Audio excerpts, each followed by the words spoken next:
अस्सलाम वालेकुम everyone, I am back with another video. Welcome back to another video. और आज मैं बात करने वाला हूँ टेक्नो स्पार्क गो 1 के बारे में। ये टेक्नो एक नया आगाज़ करने वाला है। Tecno Spark Go 2023, Tecno Spark Go 2024 तो आपने सुना ही होगा कि वो लॉन्च हो चुके हैं पिछले साल और इस साल। 2023 पिछले साल लॉन्च हुआ था और 2024 इस साल लॉन्च हुआ था। अब ऐसा तो नहीं है ना कि 2024 पिछले साल लॉन्च हो और 2023 इस साल लॉन्च हो। खैर, मजाक कर रहा हूँ।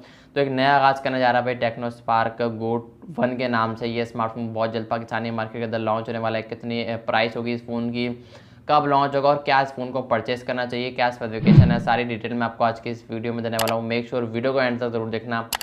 पसंद आया तो लाइक करके चैनल को लाजमी सब्सक्राइब करना। हम बढ़ते हैं डायरेक्ट वीडियो की तरफ।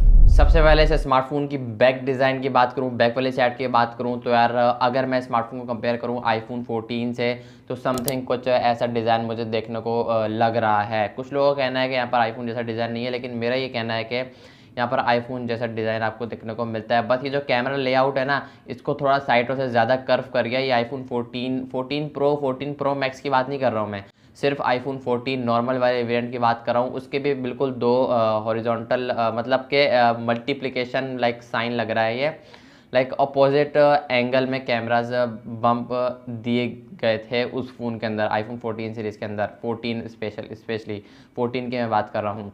तो लाइक कुछ ना कुछ मुझे डिज़ाइन उस तरह की फ़ील आ रही है। अगर आप कंपेयर करना चाहो तो उसको लाइक दोनों को सामने रख कर देख सकते हो, बल्कि एक काम करता हूँ मैं ही सामने रख देता हूँ।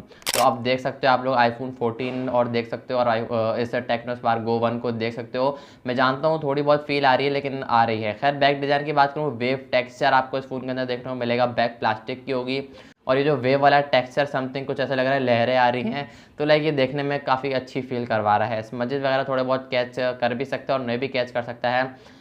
ये अभी डिज़ाइन इसका सामने आया है। ये डिटेल जब स्मार्टफोन पाकिस्तानी मार्केट के अंदर लॉन्च होगा, ये स्मार्टफोन अभी कहीं पे भी लॉन्च नहीं हुआ है पूरे वर्ल्ड में, तो जब लॉन्च होगा उसके बाद ही आपको डिटेल बाकी बता सकते हैं। खैर, फ्रंट डिस्प्ले की बात करूँ, 6.67 इंचेस का एक IPS LCD पैनल दिया जाएगा। 720p की रेजोल्यूशन होगी और यहाँ पर एक नॉर्मल 60 हर्ट्ज़ का पैनल होने वाला है, क्योंकि यहाँ पर स्पेसिफिकेशन उनकी ऑफिशियल वेबसाइट पे स्पेसिफिकेशन मेंशन की हैं, तो वहाँ पर यही लिखा गया है यहाँ पर 60 हर्ट्ज़ का नॉर्मल पैनल होने वाला है। कोई यहाँ पर 90 हर्ट्ज़ का रिफ्रेश रेट नहीं होने वाला है। वहाँ पर अगर होता तो डेफिनेटली मेंशन करते हैं, क्योंकि स्मार्टफोन की प्राइस एक मिड रेंज फ़ोन होने वाली है। और चूंकि ये स्मार्टफोन एक मिड रेंज फ़ोन होने वाला है, प्राइस के हिसाब से भी स्पेसिफिकेशन के हिसाब से भी, अगर तो ये लोग 90 हर्ट्ज़ का रिफ्रेश रेट देते हैं तो डेफिनेटली मुझे लगता है कि लोग मेंशन करते हैं। यहाँ पर मेंशन नहीं है, तो डेफिनेटली 60 हर्ट्ज़ का एक नॉर्मल पैनल होने वाला है। बाकी एंड्रॉइड 14 गो एडिशन के साथ आएगा और इनका कोई लेटेस्ट UI भी आपको इस फोन के अंदर देखने को मिल जाएगा। UI एक्सपीरियंस अभी तक तो टेक्नो स्पार्क का अच्छा है, लेकिन इस फ़ोन के अंदर कैसे होगा, चूंकि एक नया आगाज़ किया है, तो ये आने वाले टाइम में ही पता चलेगा जब ये स्मार्टफोन लॉन्च होगा। और मैं पूरी कोशिश करूँगा इस फ़ोन के ऊपर वीडियो अपना पर्सनल ओपिनियन आपके साथ शेयर करूँ, अगर टाइम मिल पाया और अगर मुझे याद रहा तो, जब ये स्मार्टफोन लॉन्च होगा तो। बाकी देखेंगे यार आने पर। बाकी ये स्मार्टफोन की मेमोरी वेरिएंट को लेकर बात करूँ तो अभी तक 3 वेरिएंट निकल कर सामने आए। इनमें से कोई 2 वेरिएंट पाकिस्तानी मार्केट के अंदर, 1 या 2 वेरिएंट पाकिस्तानी मार्केट के अंदर लॉन्च होंगे। 3 GB रैम, 64 GB की रोम, 4 GB 64 GB, 4 GB 128 GB। अब मुझे ऐसा लगता है 3 GB 64 वाला और 4 GB 64 वाला ये 2 वेरिएंट पाकिस्तानी मार्केट के अंदर लॉन्च होंगे। अब 4 128 वाला लॉन्च क्यों नहीं होगा, इसकी वजह स्मार्टफोन की प्राइस है जो कि 20 से 25 हज़ार के आसपास होने वाली है। और मुझे नहीं लगता कि ये स्मार्टफोन पाकिस्तान में लॉन्च होगा और 4 128 वाला अंडर 25,000 मिले, तो 4 64 वाला और 3 64 वाला लॉन्च होगा। प्राइस में 2 3 4 हज़ार का फ़र्क आपको देखने को मिलेगा। अगर तो लॉन्च होता है 4 128 वाला तो 5 हज़ार का फ़र्क भी देखने को मिल सकता है, बिकॉज 3 64 में इतना फ़र्क नहीं है, बल्कि 3 64 और 4 64 में इतना फ़र्क नहीं है।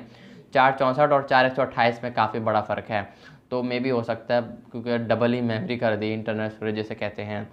बाकी डुअल सिम के साथ आएगा एंड्रॉयड 14 बोल रहा हूँ। डुअल सिम के साथ आएगा, मेमोरी कार्ड डालने का भी सपोर्ट आपको इस फ़ोन के अंदर देखने को मिलेगा। परफॉर्मेंस वाली साइड की बात करूँ, चूँकि एक मिड रेंज फ़ोन होने वाला है, तो ये बात जहन में लाजमी रखना है। यहाँ पर यूनिसॉक का T615 वाला प्रोसेसर हार्डवेयर लगाएगा, जो कि 1200 आर्किटेक्चर पर बेस करता है। परफॉर्मेंस के लिहाज से काफ़ी ज़्यादा डिसेंट चिपसेट है।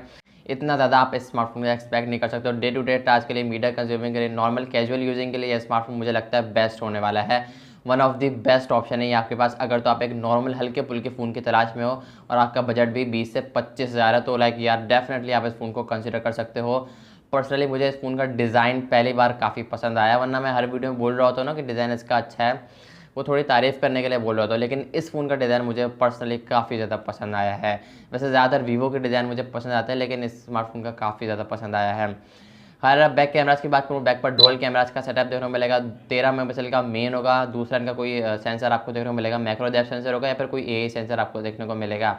आज इसमें कोई डेप्थ सेंसर देखने को मिलेगा 2 मेगापिक्सल का, या फिर अभी तक कंफर्म नहीं है स्टिल।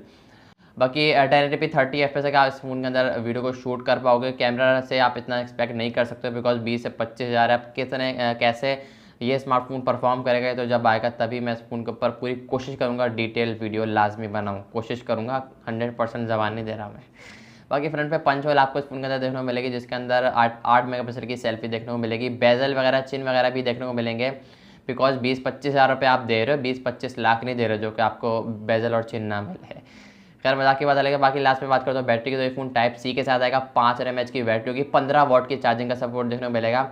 15 वाट काफ़ी अच्छा है, जो मैंने देखे 30,000 में 35,000 में जो फ़ोन लॉन्च हो रहे हैं ना आजकल, वो 10 वाट की चार्जिंग दे रहे हैं, तो ये अच्छी बात है। 10 से 15 और टाइप सी कनेक्टिविटी, ये काफ़ी अच्छी बात है। अब तो स्टार्ट हो गया, वरना 20-25-30 हज़ार में माइक्रो ज़्यादातर कंपनियाँ प्रोवाइड कर रही थी, तो ये अच्छी बात है टाइप सी। और एक तो ये अच्छी बात है 15 वाट की फास्ट चार्जिंग और 5000 mAh की बैटरी 20 से 25 हज़ार में, तो 2 से 3 दिन ये स्मार्टफोन, 2.5 दिन अगर आप नॉर्मल यूज़ करते हो हल्का फुल्का, तो इजीली हैंडल कर लेगा।